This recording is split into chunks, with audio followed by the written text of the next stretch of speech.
மனம் அமைதியடையாவிட்டால் யோகம் கைகூடாது. உலகியலாகிய காற்று மனமாகிய தீபத்தை எப்போதும் அலைகழிக்கிறது. இந்த தீபம் சிறிதும் சஞ்சலப்படாமல் இருக்குமானால் சரியான யோகநிலை கைகூடிவிட்டது என்று பொருள். காமினி காஞ்சனம்தான் யோகத்திற்குத் தடை. பகுத்தறிவை எப்போதும் பயன்படுத்து. பெண்ணின் உடம்பில் அப்படி என்ன இருக்கிறது? இரத்தம், தசை, கொழுப்பு, குடல், மலம், சிறுநீர் இவைதான். இந்த உடம்பின் மீது ஆசை ஏன்? ஆசைகளை விடுவதற்காக நான் சில நேரங்களில் ரஜோகுண நிலையை மேற்கொண்டதுண்டு. தங்கச் சரிகையிட்ட துடி உடுத்த வேண்டும், விரலில் மோதிரம் அணிய வேண்டும், நீண்ட குழாய் கொண்ட ஹுக்காவில் புகைப்பிடிக்க வேண்டும் என்றெல்லாம் ஒருமுறை ஆசை எழுந்தது. இவர்கள் மதுர்பாபு அவற்றை வாங்கித் தந்தனர். சிறிது நேரம் எல்லாவற்றையும் அணிந்திருந்தேன்.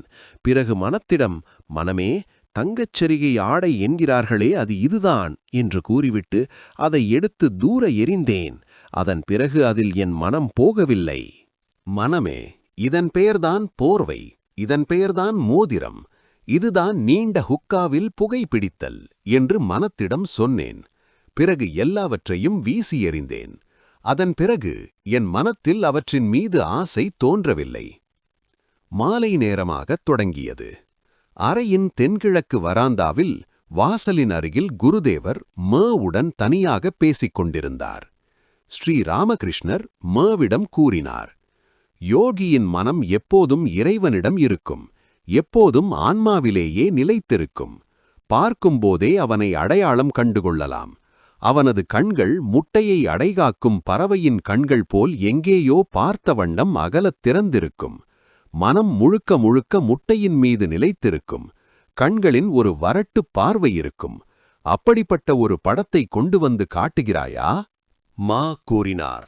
ஆகட்டும் சுவாமி, எங்கேயாவது கிடைக்குமா என்று பார்க்கிறேன். மாலை நேரம் ஆகிவிட்டது. காளிக் கோயிலிலும் ராதாகாந்தர் கோயிலிலும் பிற கோயில்களிலும் அறைகளிலும் விளக்குகள் ஏற்றப்பட்டன. குருதேவர் சிறிய கட்டிலில் அமர்ந்து தேவியை தியானித்தார். பிறகு தெய்வத் திருநாமங்களை இனிமையாக பாடினார். அறையில் சாம்பிராணி புகை இடப்பட்டது. ஒரு பக்கம் விளக்குத்தண்டு ஒன்றில் அகல் விளக்கு எரிந்து கொண்டிருந்தது. சிறிது நேரத்தில் சங்கும் மணியும் முழங்கின. காளிக் கோயிலில் ஆரதி நடைபெற்றது. வளர்பிறை 10ஆம் நாள். நாலாபுறமும் வெள்ளம் போல் நிலவொளி பரவியிருந்தது. ஆரதி நிறைவுற்றது. குருதேவர் சிறிய கட்டிலில் அமர்ந்திருந்தார். அறையில் மா மட்டும் தரையில் உட்கார்ந்திருந்தார். குருதேவர் அவரிடம் பேசத் தொடங்கினார். பற்றின்றி வேலை செய்து வா. வித்யாசாகர் செய்கின்ற பணிகள் சிறந்தவை. அவர் பற்றின்றி பணி செய்ய முயற்சிக்கிறார்.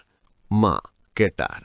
அப்படியே சுவாமி, வேலைகளை செய்து கொண்டே இறைவனை அடைய முடியுமா? கடவுளும் ஆசையும் இணைந்திருக்க முடியுமா? யஹாம் ராம் தஹாம் நஹி காம், யஹாம் காம் தஹாம் நஹி ராம் என்று ஒரு இந்தி நூலில் படித்தேன். ஸ்ரீ ராமகிருஷ்ணர் கூறினார், எல்லோரும் வேலை செய்து கொண்டுதான் இருக்கிறோம். பகவானின் நாமங்களை பாடுவதும் அவரது மகிமைகளை பேசுவதும் கூட செயல்தான். அத்வைதிகள் நானே அவன் என்று தியானிப்பதும் செயல்தான். மூச்சு விடுவதும் கூட செயல்தான். செயலை விட்டுவிடுவது சாத்தியமில்லை. எனவே கடமைகளை செய், ஆனால் பலனை இறைவனுக்கு அர்ப்பணித்துவிடு. மா கேட்டார். அப்படியே செய்கிறேன்.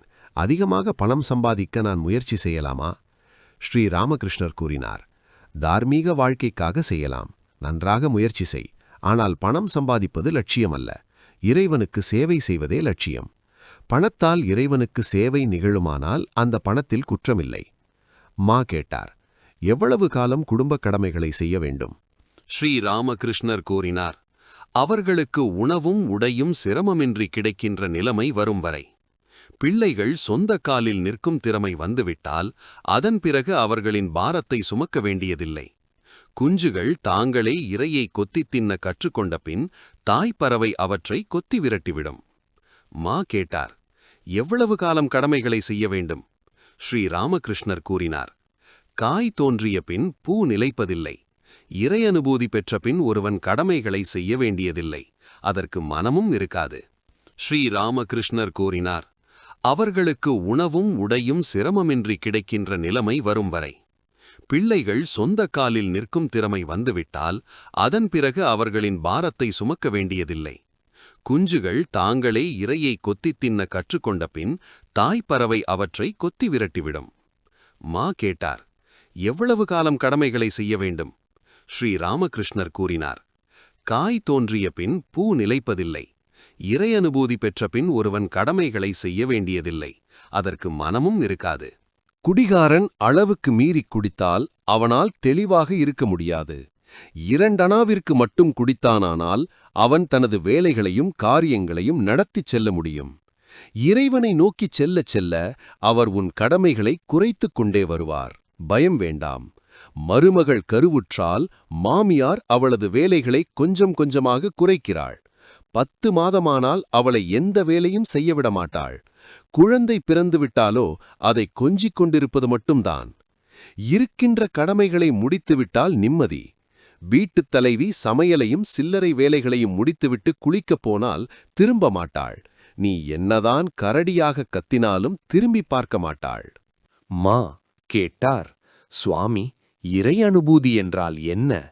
எது இறை காட்சி என்று சொல்லப்படுகிறது? அதை பெறுவது எப்படி?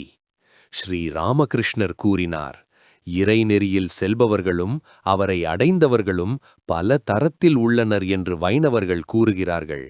பிரவர்த்தகன், சாதகன், சித்தன், சித்தரில் சித்தன். பாதையில் அடியெடுத்து வைத்திருப்பவன் பிரவர்த்தகன் என்று சொல்லப்படுகிறான்.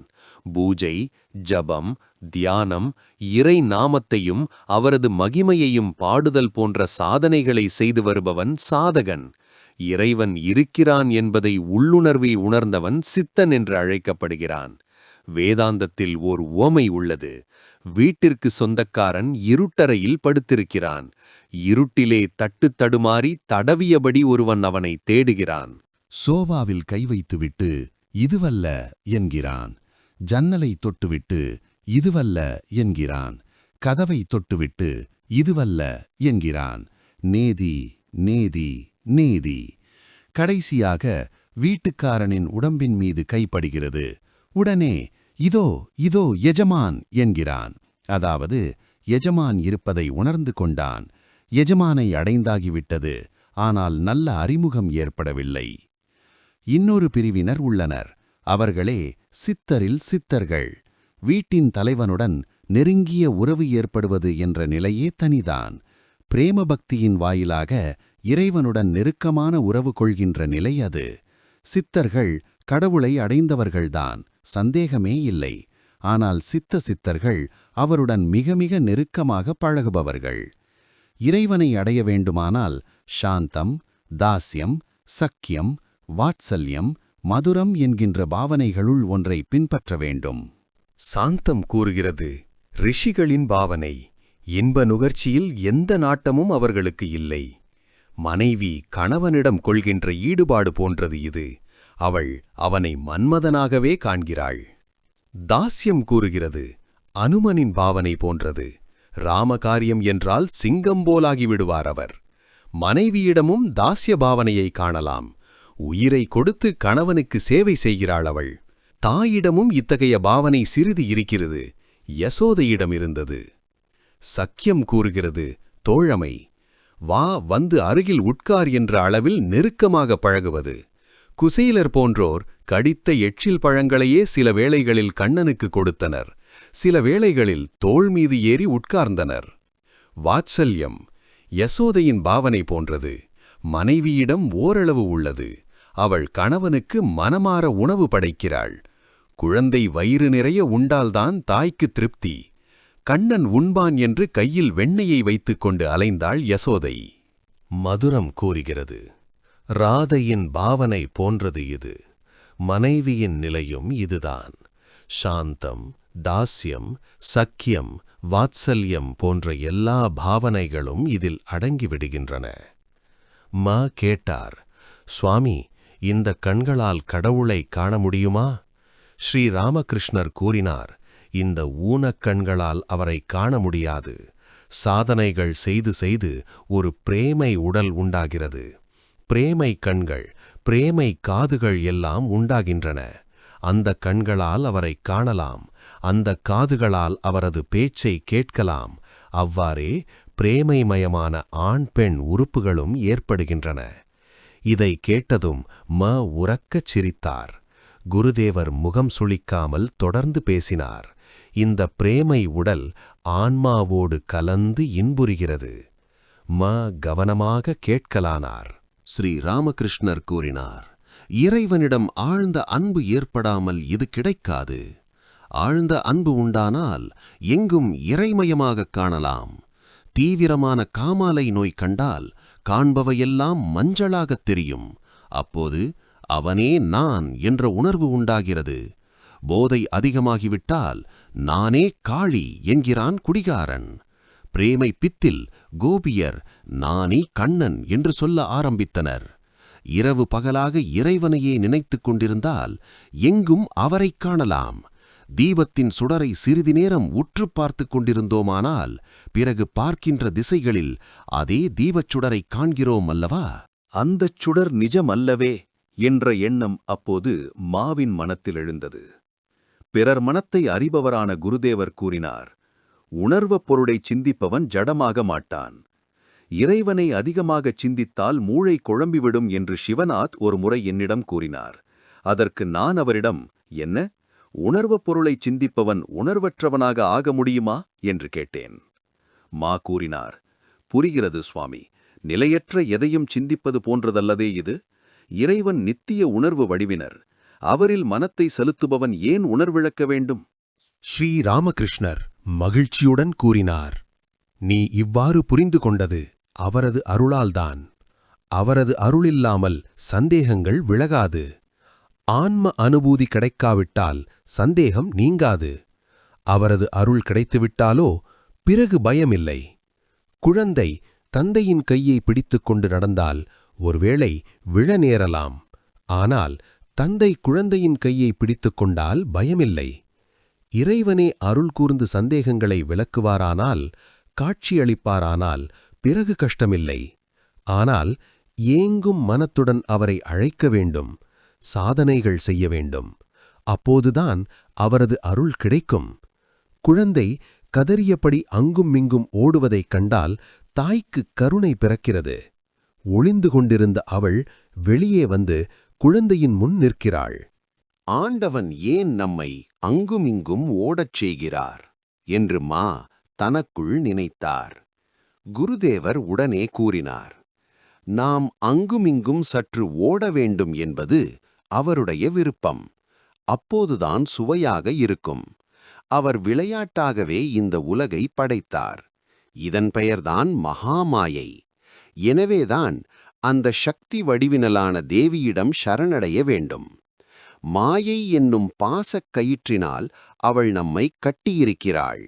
இந்த தலைகளை அறுத்தெறிய முடியுமானால் உடனே இறைக்காட்சி கிடைக்கும். இறைவனின் அருளை பெற வேண்டுமானால் ஆத்யாசக்தி வடிவினலான தேவியை மகிழ்விக்க வேண்டும். அவளே மகாமாயை. உலகை மயக்கத்தில் ஆழ்த்தி படைத்தல், காத்தல், அழித்தல் எல்லாம் செய்து வருகிறாள் அவள். மகாமாயை கதவை திறந்துவிட்டால்தான் நாம் உள்ளே போக முடியும். வெளியில் விழுந்து கிடந்தால் வெறும் புற விஷயங்களைத்தான் காண முடியும். நித்தியமான அந்த சச்சிதானந்த இறைவனை அறிந்து கொள்ள முடியாது. அதனால்தான் மதுகைடவர்களை கொன்றபோது பிரம்மா முதலான தேவர்கள் மகாமாயையை துதித்ததாக தேவி மகாத்மியத்தில் கூறப்பட்டுள்ளது. சக்தியே உலகின் மூல ஆதாரம். அந்த ஆத்யா சக்தியிடம் வித்யை, அவித்யை இரண்டும் உள்ளன. அவித்யை மோகத்தில் ஆழ்த்துகிறது. காமினி காஞ்சன நாட்டம் அதிலிருந்தே உண்டாகிறது. அது மனிதனை மோகத்தில் ஆழ்த்துகிறது. பக்தி, தயை, ஞானம், பிரேமை இவற்றை தோற்றுவிப்பது வித்யை. அது இறைநெறியில் நம்மை அழைத்துச் செல்கிறது. அந்த அவித்யையை மகிழ்விக்க வேண்டும். அதுதான் சக்தி பூஜையின் நோக்கம். அவளை மகிழ்விப்பதற்காக தாசபாவனை, வீரபாவனை, சந்தான பாவனை என்று பல்வேறு பாவனைகளில் பூஜைகள் செய்யப்படுகின்றது. வீரபாவனை, அதாவது உடலுறவின் வாயிலாக அவளை மகிழ்வித்தல். சக்தி சாதனைகள் மிகவும் கடினமானவை, செப்பிடுவித்தை அல்ல. தேவியின் தாசபாவனையிலும் சக்கிய பாவனையிலும் நான் 2 வருடங்கள் இருந்தேன். ஆனால் எனக்கு பிடித்தது சந்தான பாவனை. பெண்களின் மார்பை தாயின் மார்பாகவே நான் கருதுகிறேன். பெண்கள் அனைவரும் சக்தியின் வடிவங்கள். மேற்கு பகுதிகளில் திருமணத்தின் போது மணமகன் கையில் ஒரு கத்தி இருக்கும். வங்காளத்தில் அவனது கையில் பாக்கு வெட்டி இருக்கும். சக்தி வடிவான அந்த பெண்ணின் உதவியுடன் அவன் மாய மோகங்களை வெட்டி வீழ்த்துவான் என்பதே அதன் பொருள். இதுதான் வீரபாவனை. நான் வீரபாவனையில் பூஜை செய்யவில்லை. எனக்கு பிடித்தது சந்தான பாவனை. பெண் சக்தியின் வடிவம். திருமணத்தில் பார்த்ததில்லையா? மாப்பிள்ளை அசடு வழிய பின்னால் உட்கார்ந்திருக்கிறான். பெண்தான் தைரியமாக உட்கார்ந்திருக்கிறாள். இறையனுபூதி பெற்றுவிட்டால் புற உலகின் வசீகரங்கள், அவரது உலகின் ஐஸ்வர்யங்கள் எல்லாம் மறந்துவிடுகின்றன. அவரைக் கண்டுவிட்டால் அவரது செல்வங்களை உள்ளம் நாடுவதில்லை. இறையின்பத்தில் மூழ்கிய பக்தனுக்கு கணக்கு வழக்குகள் தேவையற்று விடுகின்றன. நரேந்திரனை பார்த்துவிட்டால் அதன் பிறகு உன் பெயர் என்ன, உன் வீடெங்கே என்றெல்லாம் கேட்க வேண்டிய அவசியமில்லை. கேட்பதற்கு நேரம்தான் எங்கே? அனுமனிடம் ஒருவர் இன்று என்ன திதி என்று கேட்டபோது அவர், தம்பி, எனக்கு நாள், கிழமை, நட்சத்திரம் எதுவும் தெரியாது. நான் ராமனை மட்டுமே நினைத்துக் கொண்டிருக்கிறேன் என்று பதில் கூறினார். திங்கள், அக்டோபர் 16, 1882. வரும் வியாழனன்று துர்கா பூஜை ஆரம்பமாகும். இன்று குருதேவர் பேரானந்தத்தில் திளைத்திருந்தார். நரேந்திரர் தட்சிணேஸ்வர் கோயிலுக்கு வந்திருந்தார். மேலும் சில அந்தரங்க பக்தர்களும் இருந்தனர். குருதேவருடன் ராக்கால், ராம்லால், ஹாஸ்ரா ஆகியோர் இருந்தனர். பிரம்ம சமாஜத்தை சேர்ந்த ஓரிரு இளைஞர்கள் நரேந்திரருடன் வந்திருந்தனர். மாவும் வந்திருந்தார். நரேந்திரர் கங்கையில் குளித்துவிட்டு குருதேவருடன் மதிய உணவு உண்டார். உணவுக்கு பிறகு குருதேவர் தம் அறையில் படுக்கை விரிக்குமாறு கூறினார். அதில் பக்தர்கள், குறிப்பாக நரேந்திரர் ஓய்வு பெறுவார். பாய் விரித்து மெத்தையும் தலையணைகளும் வைக்கப்பட்டன. குருதேவர் ஒரு குழந்தையைப் போல் நரேந்திரருக்கு அருகில் படுக்கையில் உட்கார்ந்து கொண்டார். பக்தர்களிடம், குறிப்பாக நரேந்திரரிடம் அவரை பார்த்தபடி மலர்ந்த முகத்துடன் ஆனந்தமாக பேச ஆரம்பித்தார். அவரது நிலை, அவரது வாழ்க்கை எல்லாம் பேச்சின் இடையில் வந்தன. ஸ்ரீ ராமகிருஷ்ணர் நரேந்திரர் முதலிய பக்தர்களிடம் கூறினார், எனக்கு இந்த நிலை ஏற்பட்ட பிறகு இறைவனை பற்றிய பேச்சை மட்டுமே கேட்க வேண்டும் என்று என் மனம் ஏங்கியது. எங்கே பாகவதம் கேட்கலாம், எங்கே அத்தியாத்ம ராமாயணம் கேட்கலாம், எங்கே மகாபாரதம் கேட்கலாம் என்று தேடி அலைந்தேன். அத்தியாத்ம ராமாயணம் கேட்பதற்காக ஏடேதாவில் உள்ள கிருஷ்ணகிஷோரிடம் பலமுறை சென்றதுண்டு. கிருஷ்ணகிஷோருக்குத்தான் எவ்வளவு ஆழ்ந்த நம்பிக்கை! அவர் பிருந்தாவனத்திற்கு போயிருந்தார். ஒரு நாள் தாகம் ஏற்பட்டபோது ஒரு கிணற்றடிக்குச் சென்றார். அங்கே ஒருவன் நின்று கொண்டிருந்தான். தண்ணீர் கேட்டபோது அவன், ஐயா, நான் தாழ்ந்த ஜாதியைச் சேர்ந்தவன், நீங்களோ பிராமணர், நான் எப்படி உங்களுக்கு தண்ணீர் தர முடியும் என்று கேட்டான். கிருஷ்ணகிஷோர் அவனிடம், நீ சிவ சிவ என்று சொல். சிவ சிவ என்று உச்சரித்தபடி அவருக்கு தண்ணீர் கொடுத்தான். ஆச்சாரம் மிக்க கிருஷ்ணகிஷோரும் அந்த தண்ணீரை குடித்தார். என்ன நம்பிக்கை! ஒரு சமயம் ஏடேதா படித்துறைக்கு அருகே ஒரு சாது வந்தார். ஒரு நாள் அவரை தரிசித்து வர நினைத்திருந்தோம். நான் காளி கோயிலில் ஹலதாரியிடம், கிருஷ்ணகிஷோரும் நானும் சாதுவை பார்க்கப் போகிறோம், நீங்கள் வருகிறீர்களா என்று கேட்டேன். அதற்கு அவர், ஒரு மண்கூட்டை பார்ப்பதால் என்ன பயன் என்றார்.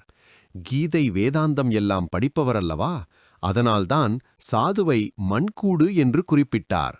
அவர் சொன்னதை நான் கிருஷ்ணகிஷோரிடம் தெரிவித்தேன். அவருக்கு மகா கோபம் வந்துவிட்டது.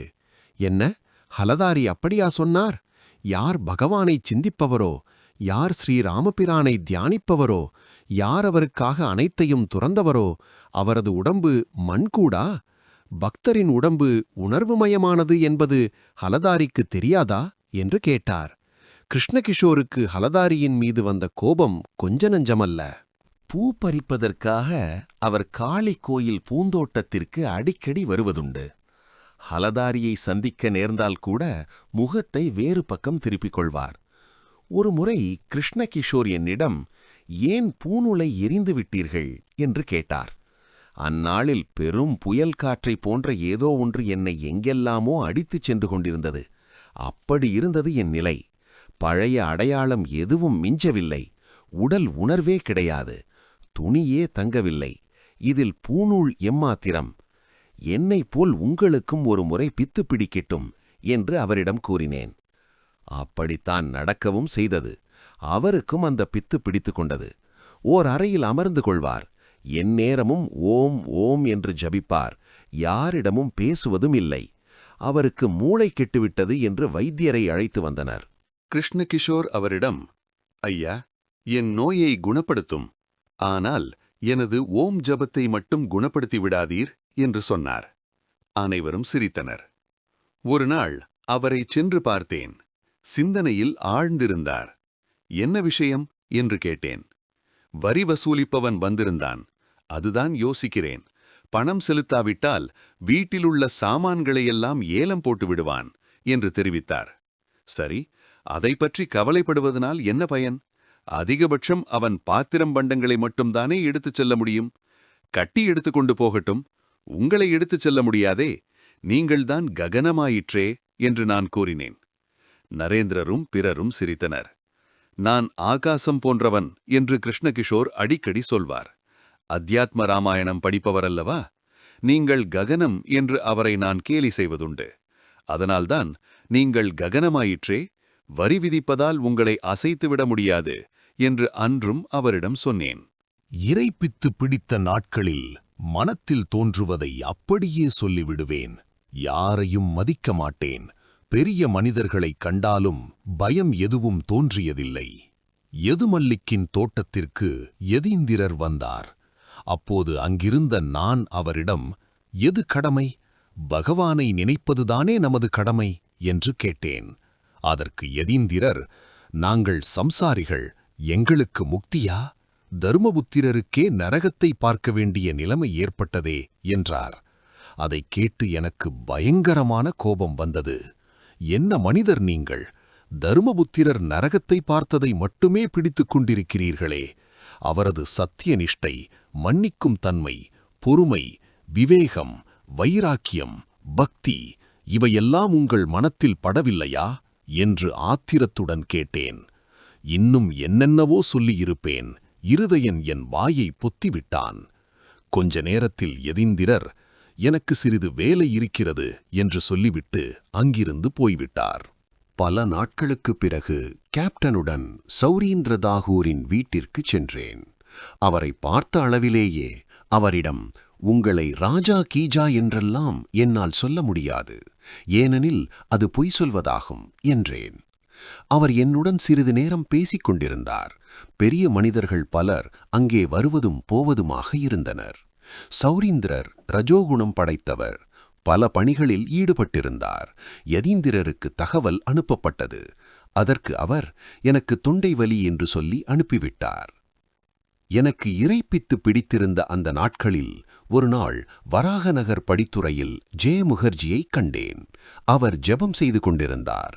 ஆனால் அவரது மனம் எங்கேயோ அலைந்து கொண்டிருந்தது. அருகில் சென்று 2 அறை விட்டேன். ஒரு சமயம் ராசமணி வந்திருந்தார். காளிதேவியின் திருச்சந்நிதிக்கு வந்தார். பூஜை வேளையில் வருவார். 2 பாட்டுக்கள் பாடும்படி கேட்டுக்கொள்வார். அன்றும் அவ்வாறு நான் பாடினேன். ஆனால் அவர் ஏதோ சிந்தனையில் உழன்று கொண்டிருந்தார். அவ்வளவுதான். 2 அறை விட்டேன். திடுக்கிட்டுப் போன அவர் 2 கைகளையும் கூப்பிக்கொண்டு அமர்ந்து விட்டார். ஹலதாரியிடம், அண்ணா, இது என்ன பழக்கம்? நான் என்ன செய்வேன் என்று சொன்னேன். பிறகு தேவியிடம் திரும்பத் திரும்ப பிரார்த்தனை செய்த பிறகுதான் இந்த பழக்கம் நீங்கியது. அந்த நிலையில் இறைவனைப் பற்றிய பேச்சைத் தவிர வேறு எதுவுமே எனக்கு சுவைக்கவில்லை. உலகியல் விஷயங்கள் காதில் விழுந்தால் உட்கார்ந்து அழுவேன். மதுர்பாபு என்னை தீர்த்த யாத்திரைக்கு அழைத்துச் சென்றார். காசியில் ராஜாபாபுவின் வீட்டில் சில நாட்கள் தங்கியிருந்தோம். ஒரு நாள் மதுர்பாபுவுடன் வரவேற்பறையில் அமர்ந்திருந்தேன். ராஜாபாபுவும் வேறு பலரும் இருந்தனர். அவர்கள் உலகியல் விஷயங்களை பேசிக் கொண்டிருந்தனர். இவ்வளவு நஷ்டம், அது இது என்றெல்லாம் பேச்சுக்கள். நான் அழ ஆரம்பித்தேன். அம்மா, என்னை எங்கே அழைத்து வந்திருக்கிறாய்? ராசமணியின் கோயிலில் மகிழ்ச்சியாக இருந்தேனே. தீர்த்த யாத்திரையிலும் காமினி காஞ்சனம் பற்றிய பேச்சா? தட்சிணேஸ்வரத்தில் உலகியல் விஷயங்களை கேட்க வேண்டியிருக்கவில்லையே என்று முறையிட்டேன். பக்தர்களை, முக்கியமாக நரேந்திரரை சிறிது ஓய்வு கொள்ளமாறு கூறினார் குருதேவர். குருதேவரும் சிறிய கட்டிலில் படுத்துக் கொண்டார். மாலை பொழுது நரேந்திரர் பாடினார். ராக்கால், லாட்டு, மா, ஹாஸ்ரா, நரேந்திரரின் பிரம்ம சமாஜ நண்பரான பிரியர் ஆகியோர் இருந்தனர். நரேந்திரர் பாடினார். கூட மிருதங்கமும் வாசிக்கப்பட்டது. மிருதங்கம், ஜால்ரா ஆகியவையும் பாடலுடன் கலந்து ஒலித்தன. நரேந்திரரும் மற்ற பக்தர்களும் குருதேவரை சுற்றி சுற்றி வந்து பாடினார்கள். சில வேளையில் பிரேமானந்த ரசத்தில் மூழ்கு என்று பாடினார்கள். மீண்டும் சத்தியம், சிவம், சுந்தரம் என்ற பாடலை பாடினர். கடைசியாக நரேந்திரரே மிருதங்கத்தை வாசித்தார். பேருணர்வில் மூழ்கி ஆனந்த முகத்துடன் ஆண்டவன் திருப்பெயர் அனுதினம் நீ பாடு என்று குருதேவருடன் சேர்ந்து பாடினார். பாட்டு நிறைவுற்றதும் குருதேவர் நரேந்திரரை நீண்ட நேரம் அணைத்த வண்ணம், இன்று எங்களுக்கு எத்தனை ஆனந்தம் தந்துவிட்டாய் என்று கூறினார். இன்று குருதேவரின் இதயத்தின் அன்பு பேரூற்று மடை திறந்து கொண்டது. மணி 8 இருக்கும். குருதேவர் அன்பு பரவசத்தில் மூழ்கியவராய் வராந்தாவில் தனியாக நடந்து கொண்டிருந்தார். வடக்கு வராந்தாவிற்கு வந்தார். 1 கோடிக்கும் மறு கோடிக்குமாக விரைவாக அடியிட்டு நடக்கலானார். இடையிடையே அம்பிகையுடன் ஏதோ பேசிக் கொண்டிருந்தார். திடீரென்று பித்தனைப் போல், நீ என்னை என்ன செய்துவிட முடியும் என்று உரக்கக் கூவினார். யாரை தேவி காக்கிறாளோ அவர்களை மாயை என்ன செய்துவிட முடியும் என்று சொல்கிறாரா? நரேந்திரர், பிரியர் மூவரும் இரவில் அங்கேயே தங்குவார்கள். நரேந்திரர் தங்குவார் என்பதால் குருதேவரின் மகிழ்ச்சி கரைகாணாததாகியது. இரவு உணவு தயாராகியது. அன்னை ஸ்ரீ சாரதா தேவி நகபத்தில் வசித்து வந்தார். பக்தர்களுக்காக சப்பாத்தி, பருப்பு குழம்பு போன்றவற்றை தயாரித்து அனுப்பியிருந்தார். தென்கிழக்கு வராந்தாவில் இலைகள் போடப்பட்டன. பக்தர்கள் அவ்வப்போது இரவில் தங்குவது வழக்கம். பக்தர்களின் உணவுச் செலவிற்காக மாதந்தோறும் சுரேந்திரர் சிறிது பணம் கொடுத்து வந்தார். அறையின் கிழக்கு கதவருகே நரேந்திரரும் பிறரும் பேசிக் கொண்டிருந்தனர். நரேந்திரர் கூறினார், இந்த கால இளைஞர்கள் எப்படி இருக்கிறார்கள்? கூறினார், பரவாயில்லை, ஆனால் நல்வழி எதுவும் அவர்களுக்கு போதிக்கப்படுவதில்லை.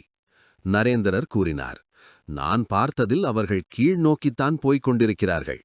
புகைப்பிடித்தல், வீண்வம்பு, ஆடம்பரம், பள்ளிக்கு மட்டம் போடுதல் இவை தாராளம். இவற்றுடன் போகத்தகாத இடங்களுக்கு போவதையும் கூட கண்டிருக்கிறேன். கூறினார், நாங்கள் படித்த காலத்தில் இப்படி பார்த்ததுமில்லை, கேட்டதுமில்லை.